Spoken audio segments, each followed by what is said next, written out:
Simplex method 1 simplex method 1 প্রথমে আমাদের যে কাজ করতে হবে, যদি এখানে ম্যাক্স দেওয়া থাকে প্রথমে, তাহলে আমাদেরকে মাইনাস চিহ্ন দ্বারা -1 দ্বারা গুণ করে মিনিমাম জেড করে নিতে হবে। তাহলে আমি এখানে জেড করে নিয়েছি। তারপর দ্বিতীয় ক্ষেত্রে আমাদের যেটা মনে রাখতে হবে সেটা হচ্ছে সবগুলোকে সমান চিহ্নতে কনভার্ট করতে হবে এবং ডান পাশে কোনো ধরনের নেগেটিভ সংখ্যা থাকতে পারবে না। যদি নেগেটিভ সংখ্যা থাকে তাহলে ওই কনস্ট্যান্টকে আমরা -1 দ্বারা গুণ করে তাহলে ওই ডান পাশটাকে আমরা কি করব, ধনাত্মক করে নিব। তাহলে সবগুলোকে আমরা এখানে সবগুলোকে আমরা সমীকরণে কনভার্ট করব। তাহলে এখানে যেহেতু সবগুলা রেস্ট্রিক্টেড ইন সাইন আছে, তাহলে এগুলো আমাদের কোনো পরিবর্তন করা লাগতেছে না। x1 x2 আর all greater than or equal 0। তাহলে এখানে কমতি চলক যোগ করতে হবে, অর্থাৎ সিলেক্ট ভেরিয়েবল এখানে যোগ করতে হবে। তাহলে প্লাস s1 দিয়ে দিলাম আমি, এর জন্য s1 দিয়ে দিলাম। তারপর 2 নম্বর কন্ডিশন ফর 2 নম্বর constant x1 plus 2x2 plus 0s1 plus s2। 3 নম্বর কন্ডিশন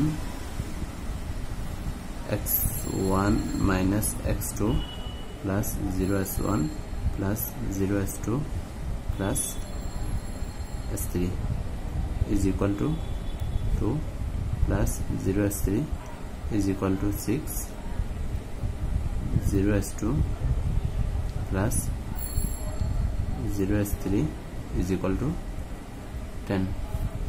এখন আমাদেরকে সিম্পলেক্স টেবল আমরা গঠন করব। আমরা সহজে যেভাবে করতে পারি সেটা হচ্ছে একটা সাদামাটা প্রথমে আমরা এভাবে কি নিব, প্রথমে লিখে ফেলবো সিমপ্লেক্স সিম টেবল 1।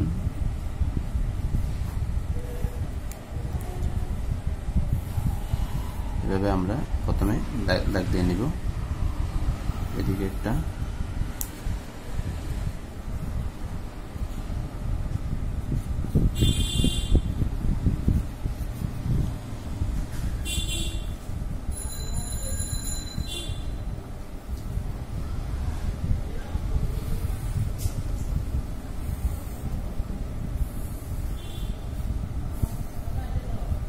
আমাদের ভেরিয়েবল আছে কয়টা, 0s1 0s2 প্লাস 0s3।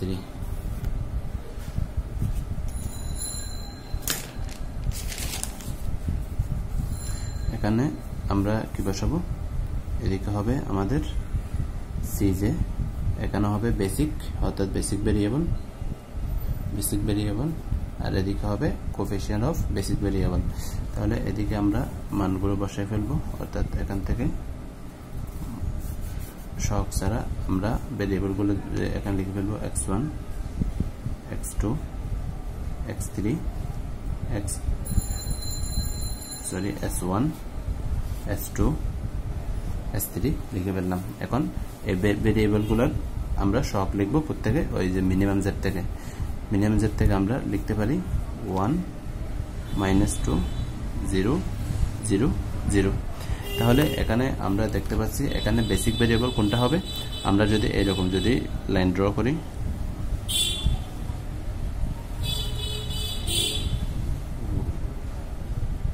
এভাবে আমরা যদি লাইন ড্র করি অর্থাৎ কলাম নিই, এখানে একটা নিলাম, এখানে একটা নিলাম, এখানে একটা নিলাম। আমরা যদি এটা এখান থেকে চলক বাদ দিই তাহলে এটা একটা বেসিক ম্যাট্রিক্স হয়। তাহলে বেসিক ম্যাট্রিক্স থেকে আমরা কলাম নিলাম 3টা, প্রথম 2টাতে আমাদের কোনো সংখ্যা নাই, তাহলে এই কলামের মধ্যে সর্বোচ্চ সংখ্যক যেখানে 0 আছে ওই 0 এর সাথে যে ভেরিয়েবল থাকবে ওইটাকে আমরা বেসিক ভেরিয়েবল হিসেবে আপাতত গণ্য করব এখানে। তাহলে এখানে প্রত্যেকটাতে 2টা করে 0 আছে, তাহলে বেসিক ভেরিয়েবল এখানে কয়টা হবে, 3টা হবে। তাহলে দিয়ে দিলাম s1 s2 s3। তারপর এখানে আমি আরো 2টা কলাম নিব, একটা হচ্ছে কনস্ট্যান্ট আরটা হচ্ছে মিনিমাম রেশিও। তাহলে বি এটা হচ্ছে কনস্ট্যান্ট, আমি লিখে দিচ্ছি কনস্ট্যান্ট, আর এটা হচ্ছে মিনিমাম রেশিও, মিন রেশিও বা মিনিমাম রেশিও। দেন আমরা এখান থেকে যেটা পাই এটাকে আরেকটু বর্ধিত করলাম, এটাকে আরেকটু বর্ধিত করলাম। এখানে যে কাজগুলো করব সেটা হচ্ছে S1 এর কোএফিসিয়েন্ট অফ বেসিক। তাহলে এখানে S1 S2 S3 এর সহগগুলো আমরা বসাই দিব। তাহলে এখান থেকে দেখতে পাচ্ছি আমরা ওই যে মিনিমাম z থেকে বসাবো, তাহলে 0 0 0।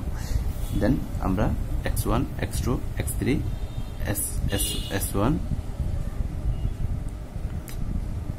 এটা S1 S2 S3। তাহলে এখান থেকে আমরা মানগুলো বসাবো, সহগের এই ভেরিয়েবলের সহগগুলো আমরা বসাবো। তাহলে এক নাম্বার থেকে আমরা দেখতে পাই ফার্স্ট কনস্ট্যান্ট থেকে x1 এর কোএফিসিয়েন্ট 1, x2 এর কোএফিসিয়েন্ট 3, S1 এর কোএফিসিয়েন্ট 1, S2 বাকিগুলো 0। তাহলে তারপর 2 নাম্বার থেকে আমরা দেখতে পাই 1 2 0 1 0। 3 নাম্বার থেকে আমরা দেখতে পাই 1 -1 0 0 1। এখানে বি বলতে কনস্ট্যান্ট, তাহলে কনস্ট্যান্ট কত 10 6 2। আর মিনিমাম রেশিওটা আমরা পরে বের করব, তার জন্য আমরা পেন্সিল দিয়ে আমরা ফ্রি হ্যান্ডে ড্র করব প্রথমে, যাতে তার জন্য আমাদের একটু প্র্যাকটিস করা লাগবে।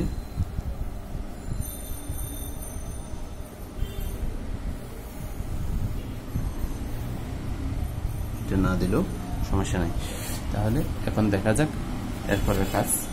এখন আমরা নিব zj is equal to summation a suffix ij into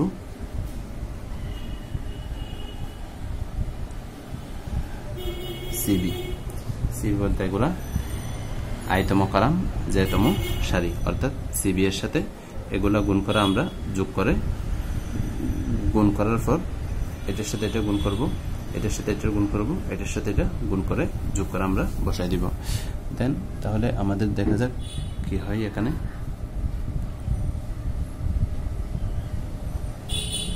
তাহলে আমরা এখান থেকে দেখতে পাই এটার সাথে এটা গুণ করলে যোগ, অর্থাৎ আমি যদি একটু ডিটেলস বলি 0 × 1 প্লাস 0 × 1 প্লাস 0 × 1। তাহলে আমরা এখানে কত পাই 0 পাই। এখানে কলম দিয়ে মানটা লিখে দিব। তারপর 0 × 3 0 × 3 প্লাস 0 × 2 0 × -1 0 × 2 প্লাস 0 × -1। তাহলে আমরা কত পাচ্ছি এখানে 0 পাচ্ছি। কত পাই 0 পাই, সবগুলো আমরা 0 পাই। দেন আমরা যে কাজটা করব এখন del j বের করব। del suffix j is equal to zj minus cj, zj minus cj কোনটা, এই যে a লাইন cj হচ্ছে a লাইন আর zj হচ্ছে a লাইন। তাহলে এখন আমরা zj minus cj এখান থেকে এটা বিয়োগ করব। তাহলে 0 - 1 তাহলে -1, 0 - 2 প্লাস 2 0 0। তাহলে বাকিগুলো এখানে কত আসবে 0 আসবে। এখান থেকে আমরা দেখতে পাচ্ছি এখন del j এর মধ্যে সর্বনিম্ন যে মানটা আছে ওই বরাবর কলামটাকে বলা হবে পিভট কলাম বা পিভট কলাম। কি কলাম? Pivot column. সিম্পলেক্স টেবলের del j বের করার পর del j সারির সর্বনিম্ন মান বরাবর কলামটাকে বলা হচ্ছে পিভট কলাম। del j বরাবর সারিটার সর্বনিম্ন মান বরাবর কলামটাকে বলা হচ্ছে পিভট কলাম। del j বরাবর সর্বনিম্ন মান বরাবর উপরের দিকে কলামটাকে সর্বনিম্ন মানের কলামটাকে বলা হচ্ছে পিভট কলাম। এখন পিভট কলামকে আমরা পিভট কলামের সাহায্যে বি কে আমরা পিভট কলাম দ্বারা আমরা কি করব? ভাগ করব। আমরা যদি ভাগ করি তাহলে অর্থাৎ theta is equal to B divided by pivot column, B divided by pivot column.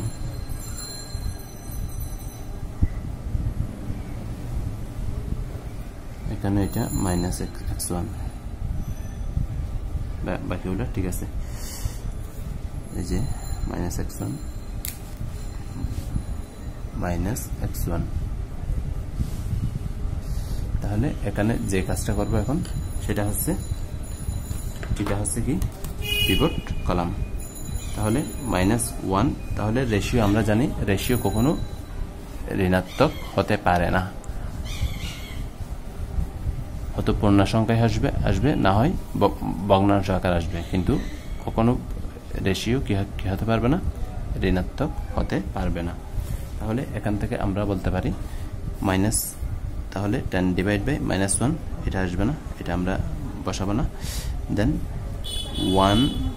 6 divide by 1, তাহলে 6, 2 ডিভাইড বাই 1 2, কাজ ফিনিশ। তাহলে এখানে এটা আমাদের বসার প্রয়োজন নেই। তাহলে এখান থেকে মিনিমাম রেশিওর সর্বনিম্ন মান কোনটা, এখানে 6 এবং 2 এর মধ্যে সর্বনিম্ন মান হচ্ছে 2 বরাবর রোটাকে আমরা বলবো পিভট রো।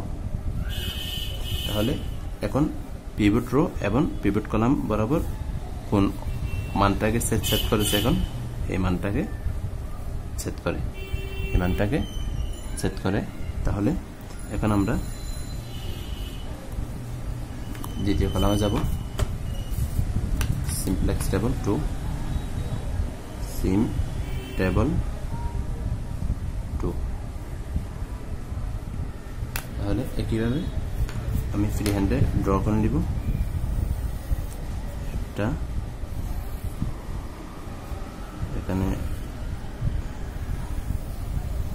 2, মাঝখানে একটা নিলাম। দেন আমরা কি করব, এখন যে কাজটা করব একটু ভালো করে লক্ষ্য করবেন, কারণ এইভাবে কোথাও করানো হয় নাই আমার জানা মতে।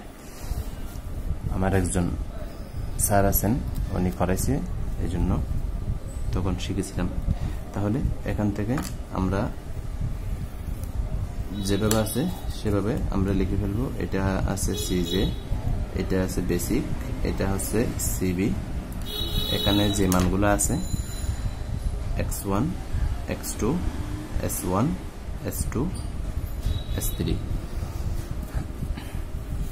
তাহলে তার মানগুলো আমরা বসে ফেলবো। এখান থেকে কোনো কিছু করব না। 1, -2, 0, 0, 0। এখানে দেখা যাচ্ছে এটাকে বলা হচ্ছে কি এলিমেন্ট। কি এলিমেন্ট কি? সিমপ্লেক্স টেবলে পিভট রো এবং পিভট কলাম যে মানটিকে ছেদ করে ওইটা হচ্ছে কি, ওইটাকে বলা হয় কি এলিমেন্ট বা লিডিং এলিমেন্ট। সুতরাং এটা এখানে কি আছে, 1 আছে। এটা যেহেতু 1 আছে, সুতরাং এটা আমাদের আর কোনো পরিবর্তন করার দরকার নাই। এটা যদি 1 না থাকতো, অন্য কোনো সংখ্যা থাকতো, suppose 2, 3 up to any number, তাহলে ওইটাকে আমরা 1 বানাতাম। দেন তারপরের কাজটা হচ্ছে ওই বরাবর বাকি ওই কলামের বাকি উপাদানগুলোকে শূন্য করা। তাহলে 1 নম্বর কাজ কি, এটা যদি 1 না থাকে, এটাকে 1 বানাতে হবে। দেন ওই কলাম বরাবর উপরের দিকের যে মানগুলো থাকবে ওই কলামের অন্যান্য উপাদানগুলোকে শূন্য বানাতে হবে। তাহলে এটা যেহেতু 1 আছে, সুতরাং 1টা 1 এর জায়গায় থাকবে। এখন এখানে সামান্য জিনিস পরিবর্তন হবে, সেটা হচ্ছে এখানে s1, s2 যেভাবে আছে সেভাবে রেখে দিব, কারণ এখানে লিডিং এলিমেন্ট বা কি এলিমেন্টটা আছে কোন জায়গায়, কি এলিমেন্টটা আছে এখানে। যদি একটু ছোট করি, আর ছোট করা যাচ্ছে না। কি এলিমেন্টটা আছে 3 নাম্বার সারিতে। কত নাম্বার সারিতে? 3 নাম্বার সারিতে। তাহলে 3 নাম্বার সারির প্রথম 2টা সারি যেভাবে আছে বেসিক ভেরিয়েবল আমরা লিখে ফেলবো s1, কলম দিয়ে লিখি s1, s2 আমরা লিখে ফেললাম। এখন S3 চলে যাবে, S3 এর জায়গায় কোনটা আসবে, এই যে x1টা আসবে, x1টা এখানে ঢুকবে। অর্থাৎ যে সারিতে কি এলিমেন্ট থাকবে ওই সারির বেসিক ভেরিয়েবল চলে যাবে, ওই সারির বেসিক ভেরিয়েবলটা চলে গিয়ে ওই কি এলিমেন্ট বরাবর ভেরিয়েবলটা ওই বেসিক ভেরিয়েবলের জায়গায় আসবে। তাহলে S3 চলে গিয়ে আমার এখানে কি এলিমেন্টটা 1 নাম্বার কলামে আছে, 1 নাম্বার কলামের ভেরিয়েবলটা কি আছে, x1 আছে। তাহলে এখানে হয়ে যাবে x1। তাহলে x1 এর মান এখানে কত আছে, z মিনে 1 আছে, কত আছে, 1 আছে। তাহলে 1 বসাই, বাকি দুইটা 0 আছে, 0 বসা দিলাম। দেন এটা যেহেতু 1 আছে, এটা আমাদের আর পরিবর্তন করার দরকার নাই। তাহলে 1 বসাই দিলাম, তারপর -1, তারপর 0, এরপরটা 0, এরপরটা 1।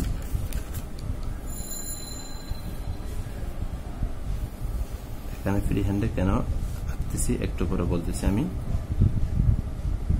এখানে একটা হবে, এখানে একটা হবে, দেন ফিনিশ। এখানে b কনস্ট্যান্ট b, এখানে রেশিও থিটা। এই জায়গাটা আমরা এখন কাজ করব।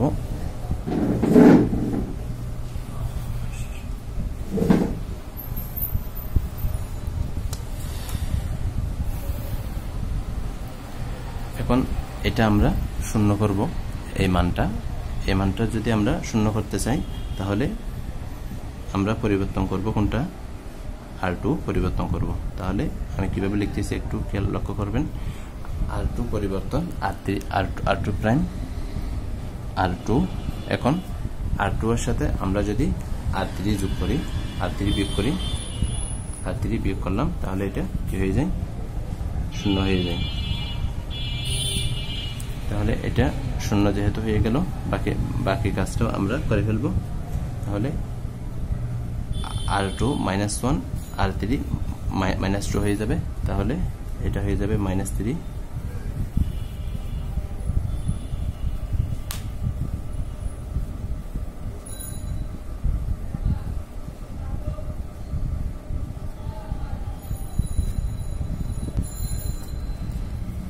সরি R2 হচ্ছে 2, R3 হচ্ছে -1, তাহলে মাইনাস প্লাস, তাহলে এটা হয়ে যাবে +3।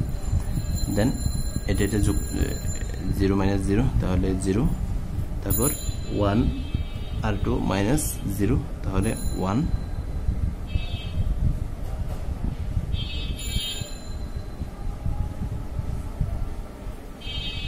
এখানে হবে -1।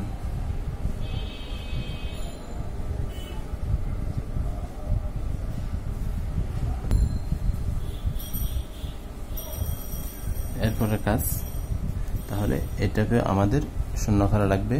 তাহলে R1 পরিবর্তন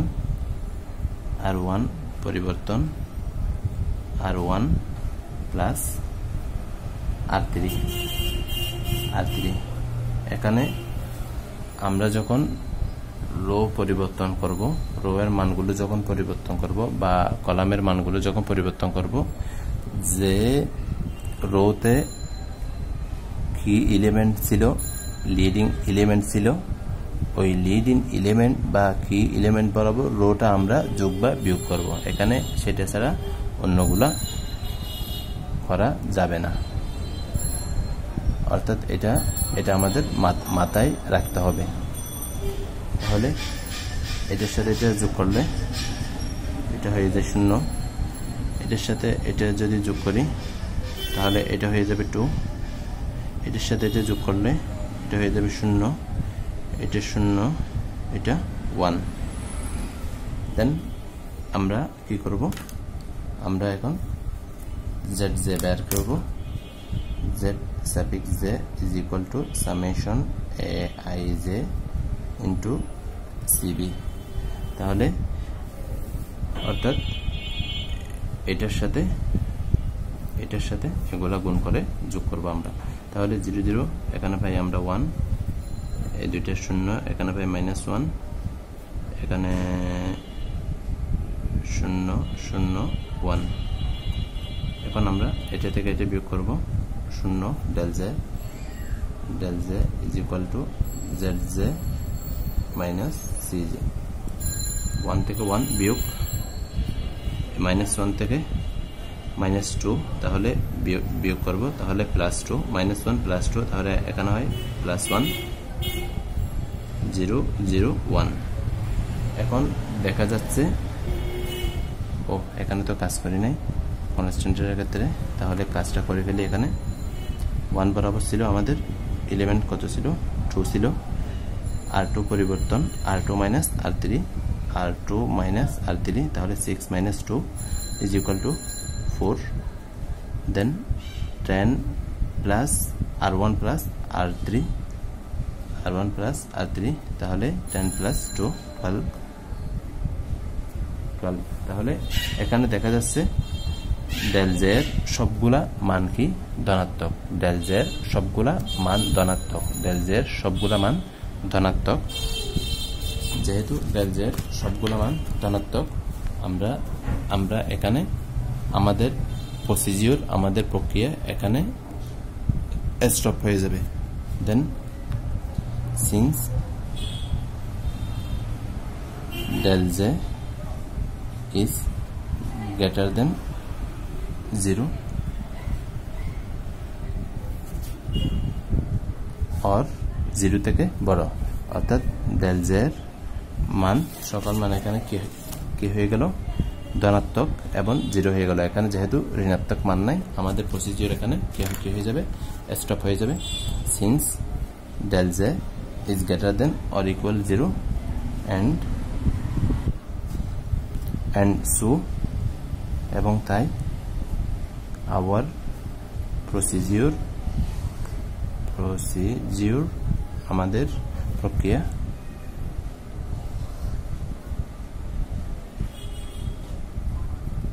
will stop বা is stop।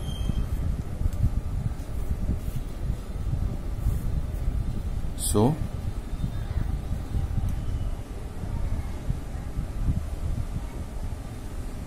the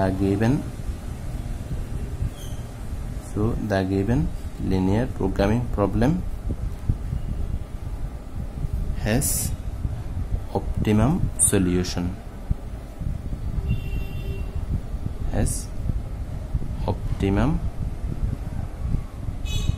চূড়ান্ত optimum solution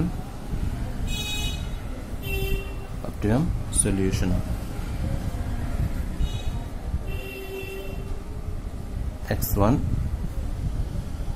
x2। এখান থেকে দেখা যাচ্ছে x1 এর মান কত? x1 সমান কত দেওয়া আছে? 2 দেওয়া আছে। x1 সমান 2 দেওয়া আছে, কিন্তু এখানে x2 নাই, তাহলে x2 সমান কত হবে? 0 হবে। কারণ x1 সমান 2, x2 সমান 0, তাহলে zmax হবে zmax is equal to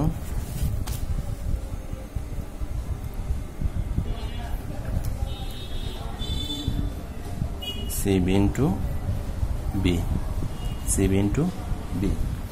তাহলে cb into যদি b করি আমরা 0 0, তাহলে 1 into 2, তাহলে কত পাই আমরা? 1 into 2, তাহলে কত হয়? 2। তাহলে সুতরাং mean z is equal to minus zmax is equal to -2, তাহলে মিনিমাম z হচ্ছে কত? -2। এটা হচ্ছে আমাদের প্রদত্ত সমীকরণের সমাধান, প্রদত্ত লিনিয়ার প্রোগ্রামিং প্রবলেমের সমাধান। আরেকবার যদি দেখিনি। سبحانك اللهم وبحمدك أشهد أن لا إله إلا أنت أستغفرك وأتوب إليك।